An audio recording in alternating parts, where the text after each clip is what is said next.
আল্লাহ সুবহানাহু ওয়া তাআলা মানব গোষ্ঠী সৃষ্টি করেছেন কিসের জন্য? লিইবাদাতিল্লাহ, আল্লাহর ইবাদতের জন্য। ওমা খালাকতুল জিন্না ওয়াল ইনসা ইল্লা লিয়াবুদুন। আল্লাহর সৃষ্টির মধ্যে একমাত্র মুখাতব জিন এবং ইনসান, খুসুসান আল্লাহর ইবাদতের জন্য। আল্লাহ সকল মাখলুকাত আল্লাহর ইবাদত করে এবং তাদের নেচারের মধ্যে ডিসোবিডিয়েন্ট নাই, আছে ওবিডিয়েন্ট। এতাআতিল্লাহ তাদের নেচারের মধ্যে।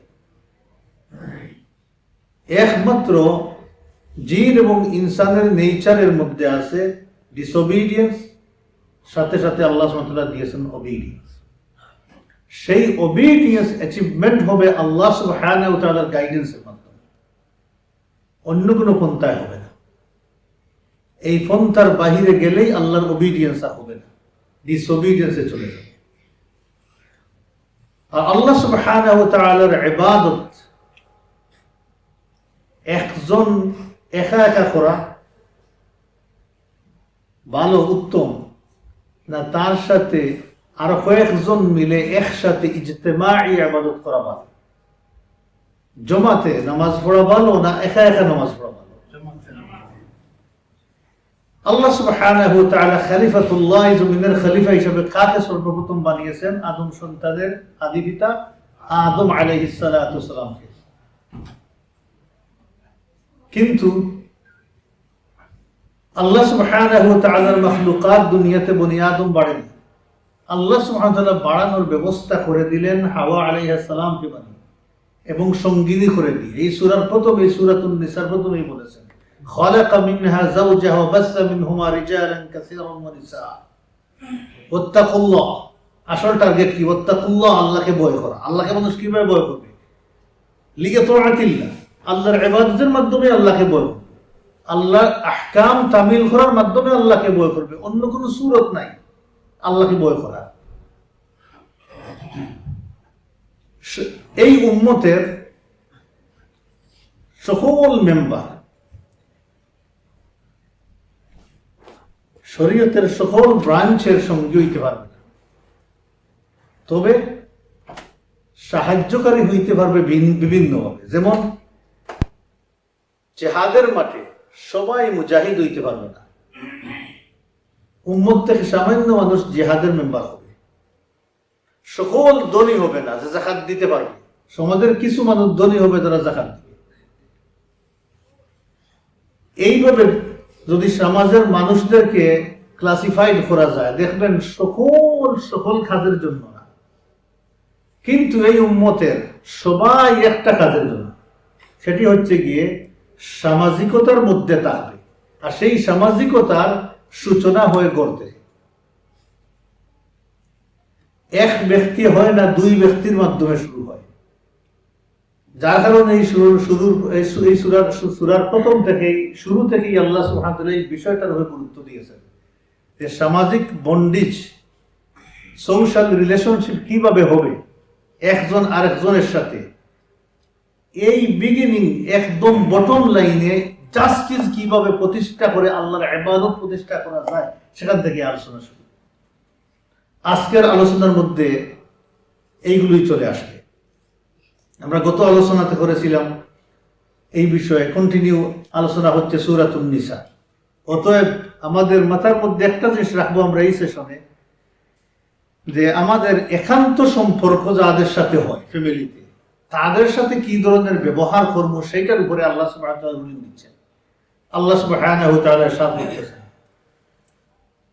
সূরাতুন নিসার 19 নম্বর আয়াত, ইয়া আইয়ুহাল্লাযীনা আমানু লা ইয়াহিল্লু লাকুম আন তারিসুন নিসাআ কারহা। হে ঈমানদারগণ, এই পর্যন্ত আমরা যত আলোচনা করেছি, আল্লাহ এই সূরাতুন নিসার ভিতরে কয়েকবার ঈমানদারদেরকে অর্থাৎ মুমিনদেরকে আল্লাহ সুবহানাহু ওয়া তাআলা সম্বোধন করেছেন, ডাক দিয়েছেন। প্রথমে সমস্ত মানব গোষ্ঠীকে ডাক দিয়েছেন, এটাই ফার্স্ট আল্লাহ ঈমানদারদেরকে ডাক দিয়ে বলতেছেন। তাহলে এই আয়াত সরিহ আয়াত এবং হুকুম দানকারী আয়াত। কোরআনের ভিতরে যত আয়াত আছে, ইয়া আইয়ুহাল্লাযীনা আমানু, ঈমানদারদেরকে আল্লাহ ডাক দিচ্ছেন, প্রতিটা আয়াত সরিহ এবং হুকুম দানকারী আয়াত। আল্লাহ প্রত্যেকটা ডাকের ভিতরে একটা অর্ডার দিচ্ছেন, হুকুম দিচ্ছেন। দেখি আল্লাহ পাক এই প্রথম সূরাতুন নিসা এই আয়াতে আল্লাহ মুমিনদেরকে কি হুকুম দিচ্ছেন। আল্লাহ পাক বলতেছেন, ইয়া আইয়ুহাল্লাযীনা আমানু, হে মুমিনগণ, হে ঈমানদারগণ যারা আমার উপরে ঈমান এনেছো, তোমরা শুনো, আমার রাসূলের উপরে ঈমান এনেছো, কোরআনের উপরে ঈমান এনেছো, মুমিনরা শুনো। লা ইয়াহিল্লু লাকুম, তোমাদের জন্য হালাল নয়, বৈধ নয়। কোন জিনিস হালাল নয়, বৈধ নয় আমাদের জন্য? আন তারিসুন নিসা কারহা, যে তোমরা মহিলাদের উত্তরাধিকারী হবে, কারহা জবরদস্তি করে, জোরপূর্বক তোমরা মহিলাদের উত্তরাধিকারী হবে, এটা তোমাদের জন্য বৈধ নয়, জায়েজ নয়, হালাল নয়। একটা কথা। 2 নম্বর, ওয়ালা তা'দুলুহুন্না লিতাযহাবু বিবা'দি মা আতাইতুমুহুন্না ইল্লা আন ইয়াতিনা বিফাহিশাতিন মুবায়্যিনাহ। 2 নম্বর আল্লাহ পাক বলতেছেন, তোমরা তাদেরকে বাধা দিও না, তাদেরকে, স্ত্রীদেরকে বাধা দিও না। বাধা দিও না মানে হচ্ছে তোমরা আটকাই রাখিও না এদেরকে, জোর করে জবরদস্তি করে এদেরকে তোমরা আটকাই রাখিও না। এই উদ্দেশ্যে যাতে তোমরা যে সমস্ত মোহর তাদেরকে বিবাহের সময় দিয়েছো সেখান থেকে তোমরা যাতে কিছু নিয়ে নিতে পারো, এই জন্য আটকাই রাখিও না। এর মানে হচ্ছে এদেরকে তোমরা আটকাইয়া নির্যাতন দিও না, যাতে তারা বাধ্য হয় খুলাতে চলে যায়। ঠিক আছে, তুমি যে মোহর দিয়েছো মোহরটা নিয়ে যাও, আমাকে সালামতের সাথে, শান্তির সাথে সেফ এক্সিট আমাকে দাও, এই ব্যবস্থা তোমরা করিও না, আটকিয়ে রাখিও না। তবে তাদের কেউ যদি সুস্পষ্ট কোনো ফাহিশা, অশ্লীল কাজ করে বসে, তাহলে আটকাইতে পারবে, তোমাদের কিছুটা রাইট এখানে আছে। তাহলে সেকেন্ড পয়েন্টে আল্লাহ পাক বলতেছেন যে তোমরা মোহর হিসাবে তাদেরকে যা কিছু দেও সেখান থেকে ফিরিয়ে নেওয়ার জন্য তাদেরকে তোমরা আটকাইয়া রাখিও না। তবে আটকাইতে পারবা যদি তারা সুস্পষ্ট কোনো অপরাধ করে আসে, ফাহিশা, এর অর্থ হচ্ছে জিনা, যদি জিনা করে বসে, তাহলে তোমাদের কিছু অধিকার আছে সেখানে। ওয়াশিরুহুন্না বিল মারুফ, 3 নম্বর আল্লাহ পাক বলতেছেন আমভাবে যে তোমরা তোমাদের স্ত্রীদের সাথে বসবাস করো, এমন ভাবে করো, বিল মারুফ, মারুফের সাথে করো, জাস্টিসের সাথে, মায়া মহব্বতের সাথে, সমতার সাথে, ভদ্রতার সাথে, তোমরা মায়া মহব্বতের সাথে কায়েম করে তাদের সাথে তোমরা বসবাস করো, লিভ করো। 4 নম্বর, ফাইন কারিহতুমুহুন্না ফাআসা আন তাকরাহু শাইআ, যদি তোমরা তাদেরকে অপছন্দ করো, তবে হতে পারে তোমরা তাদের অপছন্দ করো, তাদের কিছু কিছু কাজকে, শাইআ কোনো অ্যাকশনকে, কোনো কাজকে তোমরা অপছন্দ করো, ঘৃণা করো, এন্টায়ারলি তোমরা পছন্দ করো না, ঘৃণা করো না। ওয়াজআলাল্লাহু ফীহি খায়রান কাসীরা, তোমরা যে পয়েন্টটা তোমাদের স্ত্রীদের অপছন্দ করো, পছন্দ করো না, সেই পয়েন্টের মধ্যে আল্লাহ সুবহানাহু ওয়া তাআলা তোমাদের জন্য রেখে দিবেন খায়রান কাসীরা, ওডেল কল্যাণ, হিউজ কল্যাণ রেখে দিবেন। সুবহানাল্লাহ ওয়া বিহামদিহি। আল্লাহ পাক মুমিনদেরকে এই আদেশটা দিলেন। এই আয়াত আমরা শুনলাম, ভিতরে না ঢুকলে আরো কিছু আমরা পরিষ্কার হব না। যতটুকু বুঝলাম উপরের থেকেই এতটুকু বুঝলাম যে আমরা 4টা কথা পাইলাম মূলত।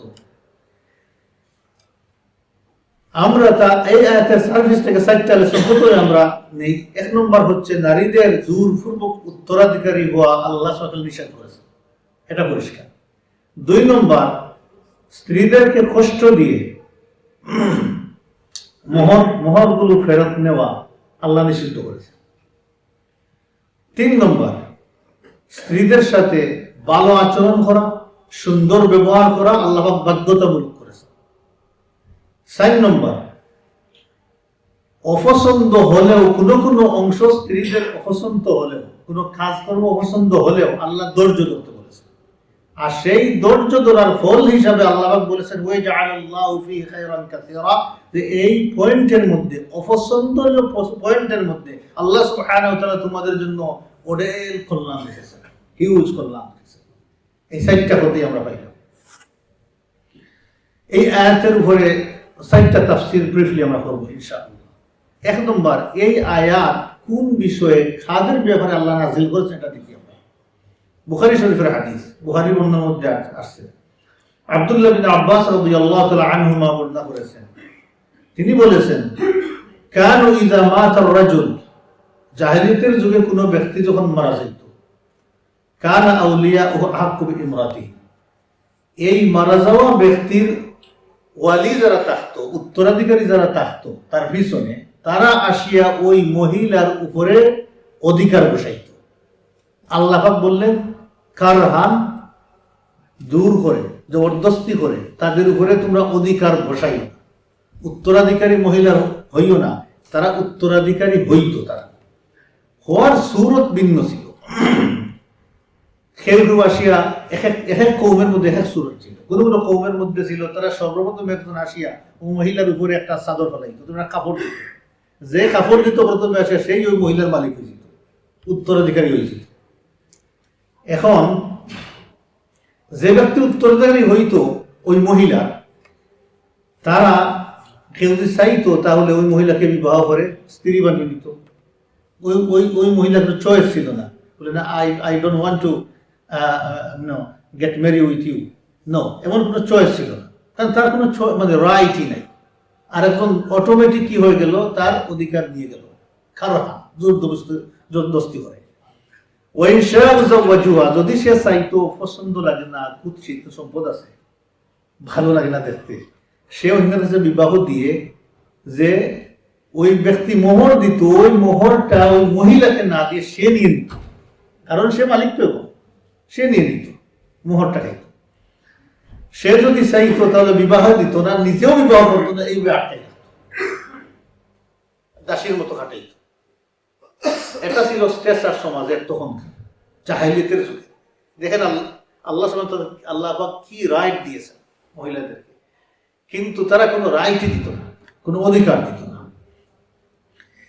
আল্লাহ সুবহানাহু ওয়া তাআলা এই বিষয়টা টোটালি নিষেধ করে মুমিনদের সমাজে যাতে এই ধরনের কোনো ব্যাড কালচার মুমিনদের অন্তরের মধ্যে, মাইন্ডের মধ্যে না থাকে, এই প্র্যাকটিস যেন মুসলিম সমাজে না হয়, এই জন্য আল্লাহ সুবহানাহু ওয়া তাআলা আয়াত নাযিল করে এটা নিষিদ্ধ করে, ব্যান করে দিলেন। সুবহানাল্লাহি ওয়া বিহামদিহি, আল্লাহর হুকুম।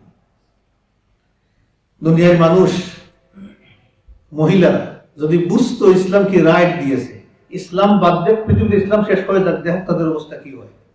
রাস্তাঘাটে মানুষ যে টানে, যেভাবে টানতেছে, কিছু মানুষ মনে করে টানাটা, তাদেরকে টানাটা তাদের একটা অধিকার, টানলে তোদের অধিকার আদায় হয়, না টানলে অধিকার আদায় হয় না। কিছু মানুষ আছে না, পুরুষরা 10টা পুরুষ না টানা পর্যন্ত বলুন আমি তো মহিলাকে টানতে হবে, কিন্তু সামান্যতম যে মহিলার ভিতরে গায়রা আছে, আত্মমর্যাদা আছে, সেই মহিলা বুঝতে পারবে এটা তো অত্যন্ত খারাপ কাজ। এটা হচ্ছে এক নম্বর তাফসীর, আমরা বুঝতে পারলাম রুট আয়াতের যে আল্লাহ সুবহানাহু ওয়া তাআলা কোন বিষয়ে আয়াতটা নাযিল করেছেন। দুই নম্বর তাফসীর আয়াতের ভিতরে আল্লাহ পাক বলেছেন যে তাদেরকে আটকাইয়া রাখিয়া তোমরা কষ্ট দিয়া মোহর সেখান থেকে তোমরা নিও না। এর মানে হচ্ছে মানে চলতেছে না, তার সাথে হাজবেন্ডের সাথে বনিবনা হচ্ছে না, বিদায় করে দিবে। এখন করলো কি যে না, তোমাকে আটকাইয়া রাখবো, দিব না, কোনো না কোনো ভাবে ফেস করে আটকাই রাখছে। এখন উদ্দেশ্য কি, এখন যদি বিদায় করে দেই তাহলে তো মোহর দিয়ে দিত, মোহর তো নিয়ে যাবে না, মোহর রাখে দেয়। এই জন্য নির্যাতন দেওয়া শুরু করলো।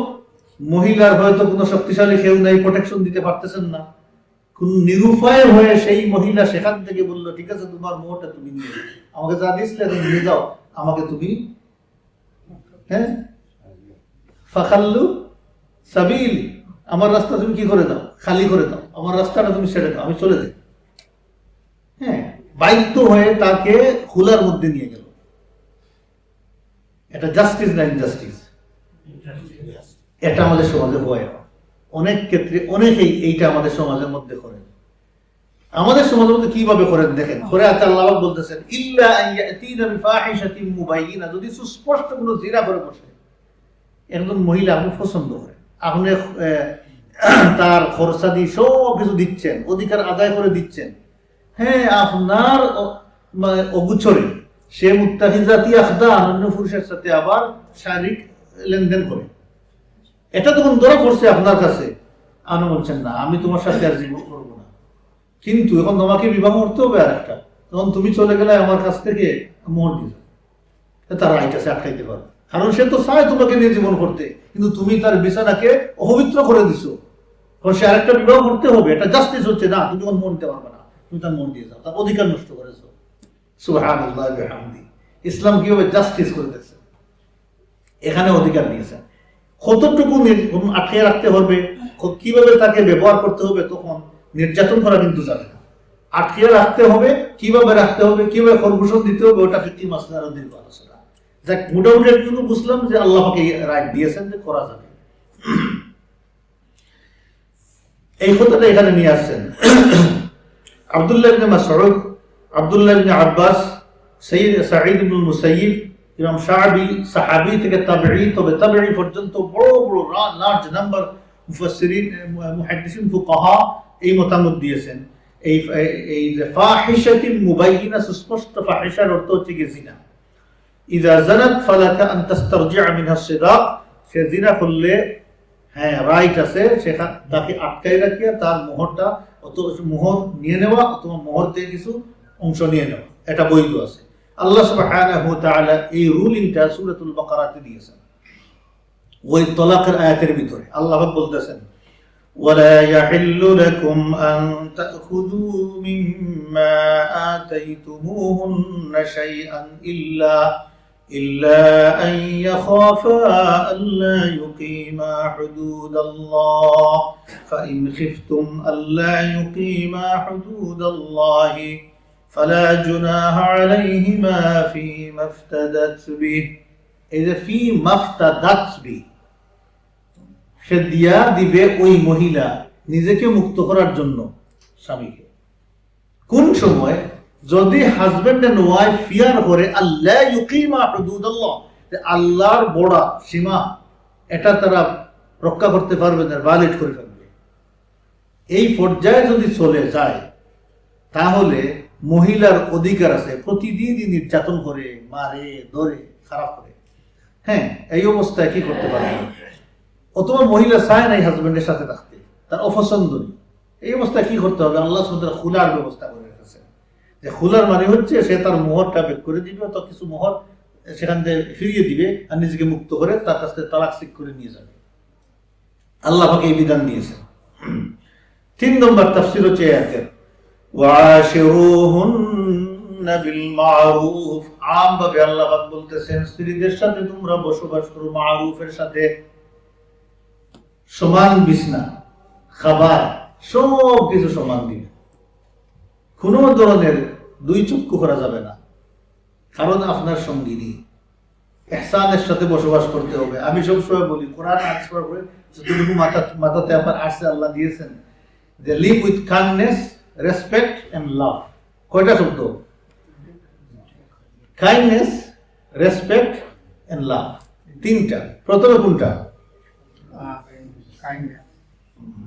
এটাই আল্লাহ বলেছে ওয়াশিরুহুন্না বিল মারুফ, দেন রেসপেক্ট। প্রত্যেক মানুষের সেলফ গায়রা আছে, আত্মমর্যাদা আছে, আপনার রাইট নাই আননেসেসারি আত্মমর্যাদার উপরে আঘাত করা, এটা ঠিক না, আল্লাহ পাক এটা নিষেধ করেছে।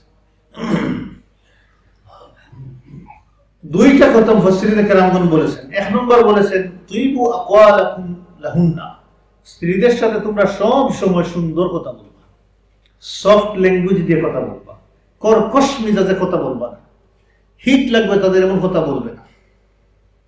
আল্লাহ পাক এই বিধান দিয়েছেন পুরুষদেরকে, তাদের সাথে তোমরা সফট ভাষায় কথা বলবে, এবং তারা যদি বলে কর্কশ ভাষায় কি করবেন? তারপর বসাই দিবেন 2টা। আল্লাহ পুরুষদেরকে দায়িত্ব বেশি দিয়েছেন, ওরা বললেও বলবে না, ধৈর্য ধরবে, দেখবে একটু ভরে সে সরি বলে আপনাকে দোষ শুরু করে দিবে, এটা তাদের নেচারের মধ্যে আল্লাহ সুবহানাহু ওয়া তাআলা দিয়েছেন। এই জন্য ওয়াজ পুরুষদেরকে বেশি করেছেন মহিলাদের চেয়ে। কারণ রেসপন্সিবিলিটি যার উপরে তার উপরে ওয়াজ বেশি। কারণ মানে কি, এখন ছাগল রাখালকে আগে ছাগল রাখালকে ওয়াজ করতে হবে, কিভাবে ছাগল রাখতে ট্রেনিং দিতে হবে। ছাগলকে গিয়ে যদি 5 দিন ওয়াজ করেন কিছু কোনো কাজ হবে না। এই জন্য রেসপন্সিবিলিটি যার উপরে আসে তারে ওয়াজ করতে হবে বেশি। সে বুঝে যায় যে খালিফাতুল্লাহ এই পৃথিবীতে মহিলারা খালিফা, এই খেলাফতের দায়িত্ব নিয়ে আসেন নাই। খেলাফতের দায়িত্ব দিয়ে আল্লাহ বা পুরুষদেরকে পাঠিয়েছেন। রিজালু কাওয়ামুনা আলান নিসা পরে আসবে আয়াত আমরা আলোচনা করব। অতএব দায়িত্ব যার উপরে আসে সেইটা ডিল করতে হবে। দেখেন রাসূলুল্লাহ সাল্লাল্লাহু আলাইহি ওয়াসাল্লাম কর্কশ শব্দগুলা পেয়েছেন উম্মাহাতুল মুমিনদের কাছ থেকে, কিন্তু এই কর্কশ কথার জবাব কি কোনোদিন আল্লাহ কর্কশ ভাবে দিয়েছেন? দেন নাই। সুবহানাল্লাহ। আল্লাহ সাল্লাল্লাহু আলাইহি ওয়াসাল্লাম আয়াত নাযিল করে ফেলছেন, নবী তোমাকে পারমিশন দিন তালাক দিয়ে দাও, কিন্তু রাসূলুল্লাহ সাল্লাল্লাহু আলাইহি ওয়াসাল্লাম বলেন নাই কোনোদিন। সুবহানাল্লাহ। এটা হচ্ছে উম্মতের শিক্ষা। 2 নম্বর, ওয়াহাসিনু আফআলাকুম আলা কুল্লি আশয়া।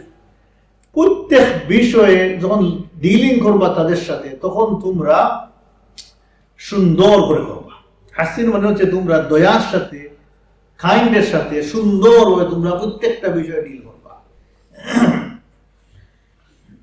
কারণ আল্লাহ পাক বলেছেন ওয়ালাহুন্না মিসলুল্লাযী আলাইহিন্না বিল মা'রুফ, তাদের অধিকার আছে তোমাদের উপরে যেমন তোমাদের অধিকার আছে তাদের উপরে।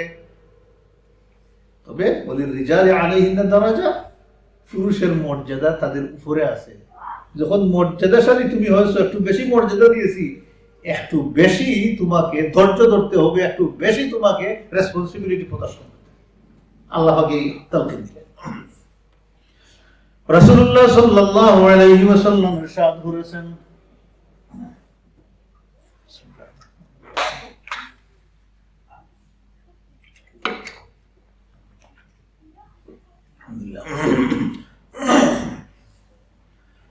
আল্লাহ রাসূল ইরশাদ করেছেন, খিয়ারুকুম, তোমাদের মধ্যে ভালো মানুষ খারাপ ভালো মানুষ, খিয়ারুকুম লিআহলিহি, তোমাদের মধ্যে যেই ব্যক্তি তার ওয়াইফের কাছে ভালো সেই ভালো মানুষ।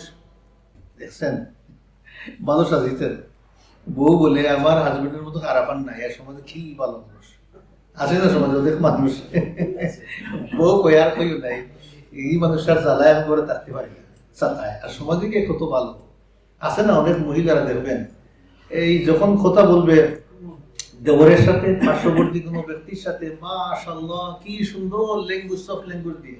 আর হাজবেন্ডের সাথে কথা বলার সময় কি, আরে মিয়া তুমি সব সময় গুলো পানি দিয়ে খাও না কেন, তুমি নিয়ে খাই কেন, এই মানে কথা চলে অনেক ফ্যামিলির মধ্যে এগুলো চলে। আল্লাহু আকবার। আমরা মানুষের কাছে ভালো হইতে চাই, নিজের কাছে, নিজের মানুষের কাছে ভালো হইতে চাই। এটা শয়তানের ওয়াসওয়াসা। আমরা খুব সুন্দর হইতে চাই, সাজিতে গুজিতে চাই পুরুষের কাছে, আমরাও ভালো হইতে চাই অন্য মহিলার কাছে গেলে খুব সুন্দর করে কথা বলি। ও বাড়ির ভাবি তো খুব সুন্দর করে তার সাথে কথা বলি, বউর সাথে কথা বলার সময় একদম গোসা। এই কারণে দেখেন এত বেশি মানে সমাজের মধ্যে অশান্তি বাড়ছে, এই সমস্ত কারণে, আল্লাহ কালাম না জানার কারণে। অথচ দেখেন স্বামী স্ত্রীর মধ্যে এভরি সিঙ্গল ডিলিং ইজ সাদাকা, charity. Marital life is a life of ইবাদা। এই ইবাদত লাইফটাকে আমরা কি করলাম, জঞ্জালর লাইফ, মুসিবতর লাইফ বানাইলাম।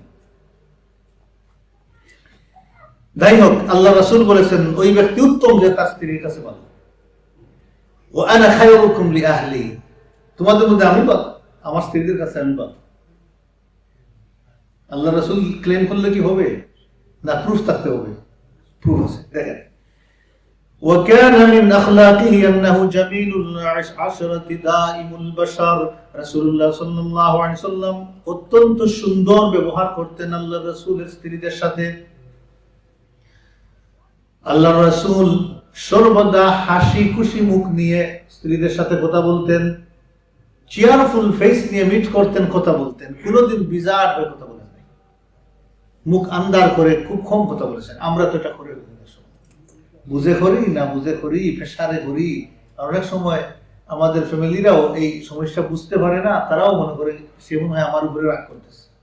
এইগুলো নিয়ে মাঝে মধ্যে নিজেদের মধ্যেও কথা কাটাই হয়, তাই হয় না প্রত্যেক ফ্যামিলিতে। এগুলো এই কালামগুলো জানলাম, আমাকে আপনাদেরকে নিজেদেরকে নসিহত দিলাম, জানলে আমাদের উপকার, না জানলে ইলম, না জানলে আমল করা যায় না।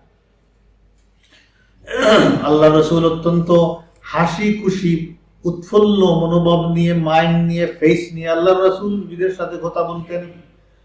ইউদাইবু আহলাহু ওয়া ইয়ালতুফু বিহিম, আল্লাহ রাসূল কথা বলার সময় খুব বেশি আন্তরিক থাকতেন। মনে হতো আল্লাহ রাসূল খুব বেশি আন্তরিকতা দেখাচ্ছেন। কথা বলার সময় মনে আছে না, মনে অ্যাভয়েড করতেছেন না, খুব আন্তরিকতা দেখাতেন আল্লাহ রাসূল।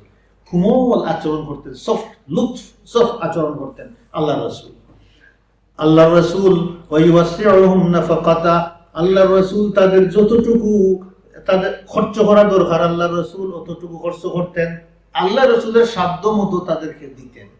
যে বিরাট আফলুয়েন্স মাহাতুমিন করে এভাবে ডিমান্ডও করতেন না যে আমাদেরকে হিউজ দিতে হবে। বলতেন আমাদেরকে বসবাস করার জন্য যা কিছু দরকার এতটুকু আমাদেরকে দিলেই হবে। কিন্তু আমাদের সমাজে ডিমান্ড একটু বেশি, বেশি হয় না? ও বাড়িতে যাচ্ছি 5টা সোফা এইভাবে আছে, আমাকে তুমি কিনে দাও না। তো দেখলাম কি অনেক হাজব্যান্ডরা এই কিনে ফেলেন মর্গেজ দিয়ে, সোফা কিনেন, এইগুলো কিনেন, আসবাবপত্রগুলো কিনেন মর্গেজ দিয়ে। কারণ ঘরের হাউস মাস্টার খুব গরম, এখন তো ঠান্ডা করতে হবে। একদিন এক তাফসীরের মধ্যে গিয়ে বলে গেছেন আমি কার্পেট লাগাইলাম বাসায়, আমার পরিবার আসিয়া বললে কি কার্পেট লাগাইছো এটা? শেষ পর্যন্ত আমি বাধ্য হয়ে আমার ওইটা বদলাইয়া ওনার চোখ কার্পেট লাগাইলাম। উনি বলতেছে কোথায়? গিয়ে মাহফিলের মধ্যে বলে ফেলতেছে এই দেশে বড় শেখ, প্রত্যেক শেখই আছেন কষ্টের মধ্যে, বোঝা গেল।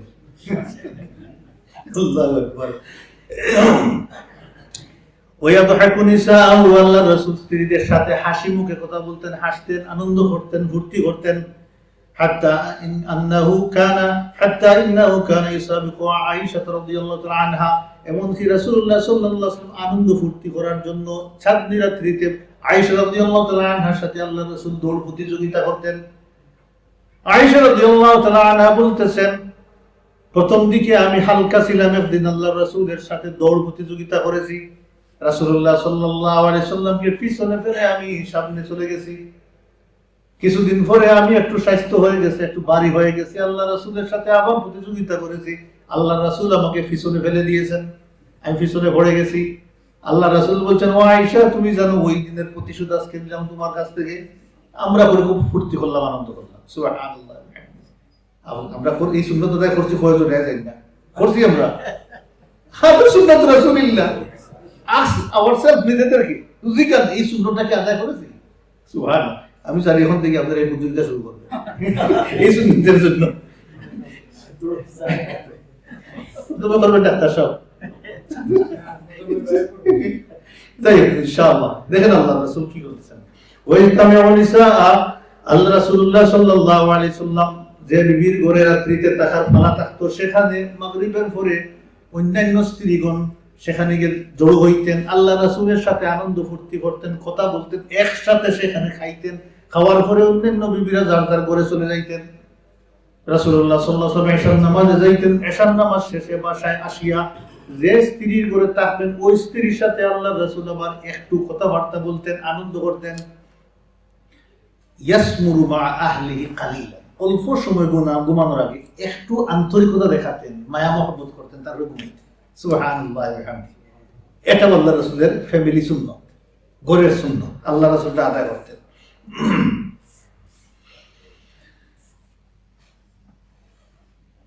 মুফাসসিরিনে কেরামগণ বলেছেন, এই আলোচনা শেষে বলেছেন, আল্লাহ পাক কোরআনে এই আয়াতই আমাদেরকে এই শিক্ষা দিয়েছেন। সেই শিক্ষা কি?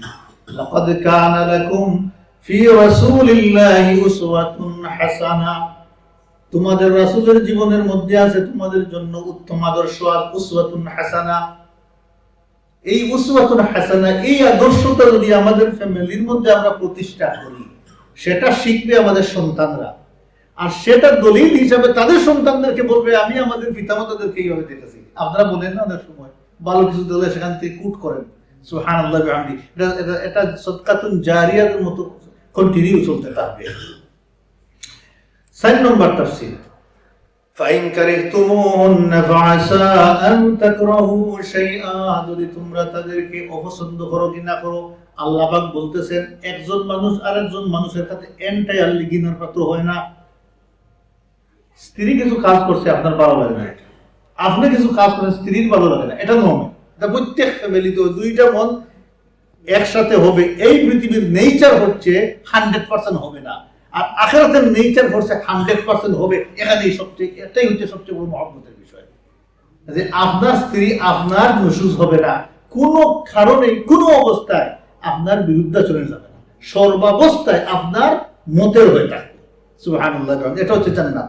আর দুনিয়া কি হবে না, হবে না, এই জন্য ওয়াজ নসিহত হবে না, এটাকে তোমরা ম্যানেজ করে চলো, এটার মধ্যে তোমাদের কল্যাণ সব রয়ে গেছে, আর এটাই হচ্ছে তোমাদের পরীক্ষা দুনিয়াতে। আল্লাহ বলছেন ফাসা আন তাকরাহু শাইআ, পারহ্যাপস তোমরা তাদের শাইআ মানে কিছু অংশকে তোমরা অপছন্দ করো না, ওয়াজআলাল্লাহু ফি খায়রান কাসীরা, সেই অপছন্দের পয়েন্টে আল্লাহ সুবহানাহু ওয়া তাআলা তোমাদের জন্য অডেল কল্যাণ রেখেছেন। সেই কল্যাণ কি? তাফসীরের মধ্যে নিয়ে আসেন, ইন সাবারতুম, তোমরা যদি ম্যারিটাল লাইফে কনসলিডেট করো, শক্তিশালী করো, প্রতিষ্ঠিত করো, আর কন্টিনিউ করো, অপরাধ করো না, আখিরাত পর্যন্ত চলে যাও, তাহলে আখিরাতে যাওয়ার আগেই দুনিয়াতেই আল্লাহ সুবহানাহু ওয়া তাআলা তোমাদের প্রতি মেহেরবান হয়ে ফায়ারযুকু মিনহা ওয়ালাদান সালিহান, আল্লাহ তোমাদেরকে নেক আওলাদ দিবেন। পয়েন্ট কোনটা বুঝা গেছে? ওই অপছন্দনীয় পয়েন্ট বেরিয়ে আসছে কি? ওয়ালাদান সালিহান, নেক আওলাদ। দেখবেন কি সুবহানাল্লাহ, ওই মহিলা তালাক দিলে তো 12টা বাজে যেত, শেষ চলে যাইতো, কিন্তু সেই মহিলা কি দিল? একজন হাফিজ দিল, একজন আলিম দিল, একটা আমার ছেলে ইঞ্জিনিয়ার হইল। আচ্ছা, হাফিজ আলিম হইল, বড়াই করতে পারি না বলে বড় ডাক্তার হইল, ইঞ্জিনিয়ার হইল, সব তো সমান না। আমাদের ফ্যামিলির মধ্যে আছে না যে আমরা এগুলো পছন্দ করি না, আমরা সেই বড় লয়ার হইতো, ব্যারিস্টার হইতো, ইঞ্জিনিয়ার হইতো, টিচার হইতো, অ্যারোবেটিক ইঞ্জিনিয়ার হইতো, আরো এই বই খুঁজাই না আমরা। হ্যাঁ, দেখেন, যাই হোক, মহিলা আমার সাতাইছে, কিন্তু আমার আওলাদ এইভাবে হয়েছে, হয় না এটা। আল্লাহ বলছেন না ওই অপছন্দনীয় পয়েন্টের মধ্যে, কারণ তোমরা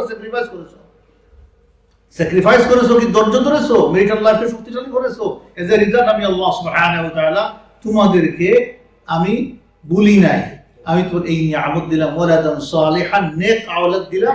দেখো, ওয়ালাদান সালিহান এমন আওলাদ দিলাম যে মারা যাওয়ার পরে ইযা মাতাল ইনসান ইনকাতা আমালু ইল্লা মিন সালাসা, মানুষ মারা যাওয়ার পরে 3টা দরজা বাদে সব রাস্তা বন্ধ হয়ে যায়। এর মধ্যে একটা কি? ওয়ালাদান সালিহান, এমন আওলাদ রাখতে যে আওলাদ কবরে যাওয়ার পরেও কাজে লাগে। সুবহানাল্লাহ বিহামদিহি। সামান্য অপছন্দের পয়েন্টের মধ্যে আল্লাহ কি কল্যাণ রেখে দিলেন।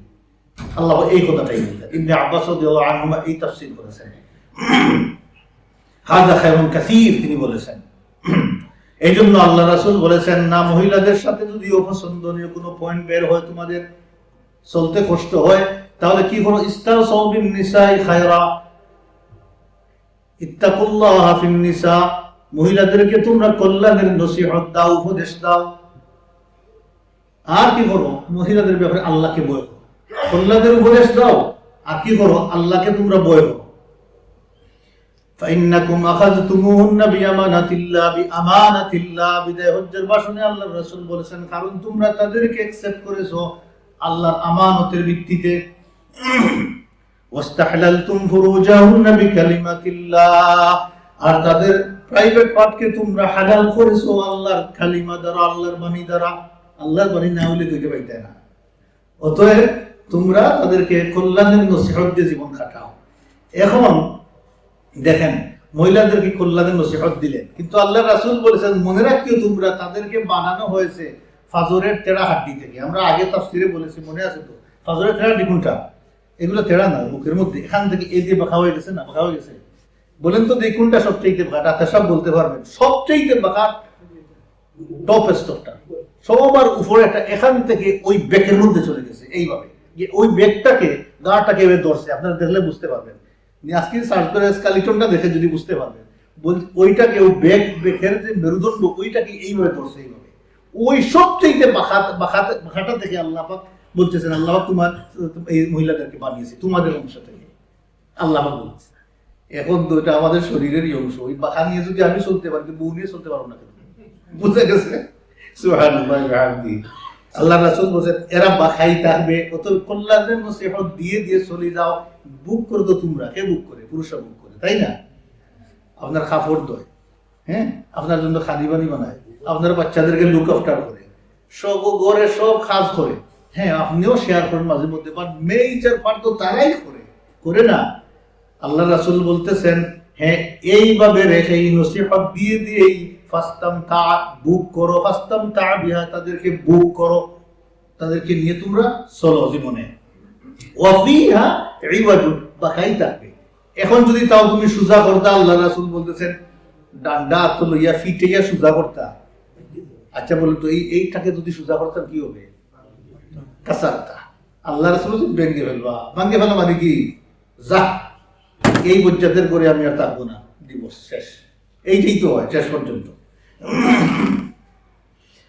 আল্লাহ রাসূল বলেছেন আর দুনিয়া মাতা, এই পৃথিবীটা হচ্ছে ভোগের জিনিস। ওয়া খায়রুল মাতা আল মারআতু সালিহা, সবচেয়ে উত্তম ভোগ হচ্ছে কি নেককার স্ত্রী।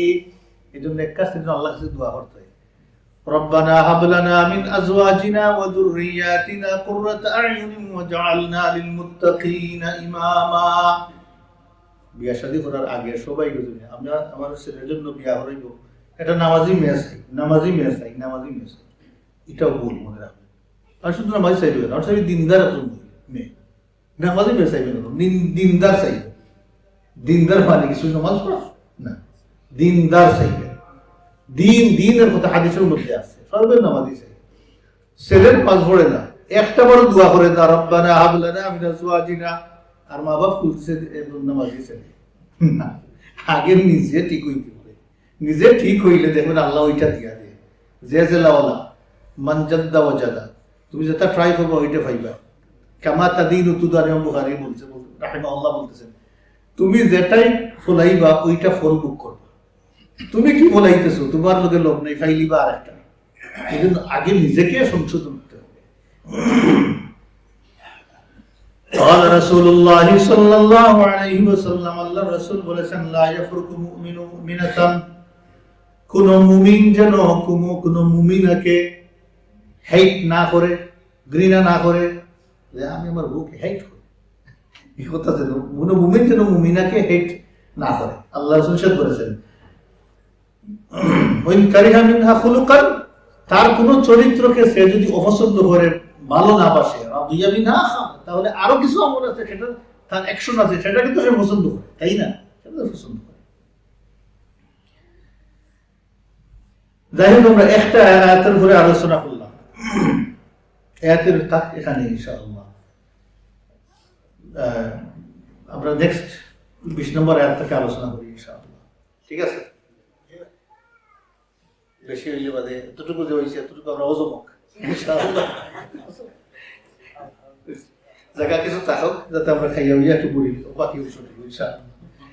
তো ইনশাআল্লাহ আমরা এখন উপরে চলে যাবো ইনশাআল্লাহ, খাবারের ব্যবস্থা আছে, আমরা খাইয়া নামাজ পড়বো ইনশাআল্লাহ। সুবহানাল্লাহি ওয়া বিহামদিহি, নাশহাদু আল্লা ইলাহা ইল্লা আনতা, নাস্তাগফিরুকা ওয়া নাতুবু ইলাইক।